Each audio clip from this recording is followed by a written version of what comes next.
So இதுக்கு வந்து first of all இந்த பொசிஷனில் வந்து பேபி இருந்தது அப்படின்னா, அதாவது ஒரு 40 வாரம்ங்கிறது வந்து ஃபுல் டேர்ம் ப்ரெக்னென்சி.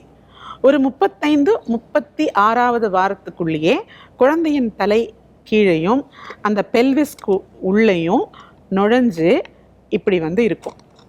இது இந்த மாதிரி இல்லாமல் குழந்தையோட தலை மேலே இருக்குது அப்படிங்கிற மாதிரி இருந்ததுன்னா இது வந்து ப்ரீச் ப்ரெசன்டேஷன். குழந்தையோட தலை இப்படியும் இல்லாமல் அப்படியும் இல்லாமல் இந்த மாதிரி கிராஸில் இருந்தது அப்படின்னா, அது ரங்கநாதர் மாதிரி படுத்துன்னு இருக்கு இல்லையா, ஸோ இது வந்து ட்ரான்ஸ்வர்ஸ் பொசிஷன். ஸோ இந்த அப்நார்மல் பொசிஷன்ஸில் வந்து நேச்சுரல் டெலிவரி ஆகிறதுக்கான சந்தர்ப்பங்கள் இல்லை.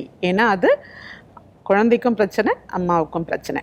இது இல்லாமல் இந்த பிரச்சனைகள் கரெக்டாக சரியாக நம்ம வந்து பார்த்துக்கிட்டே வந்தோம் அப்படின்னா, இதுக்கு மானிட்டர் பண்ணுற சார்ட்ஸ், பார்ட்டோகிராம், குழந்தையுடைய ஹார்ட் பீட் கரெக்டாக இருக்கா, அம்மாவுக்கு பிரச்சனை இல்லாமல் இருக்கா, ப்ளீடிங் இல்லாமல் இருக்கா, இதெல்லாம் பார்த்து கரெக்டான டீம் மேனேஜ் பண்ணும்போது அதனுடைய நேச்சுரல் வெஜனல் டெலிவரி ரொம்ப அழகாக நடக்கும்.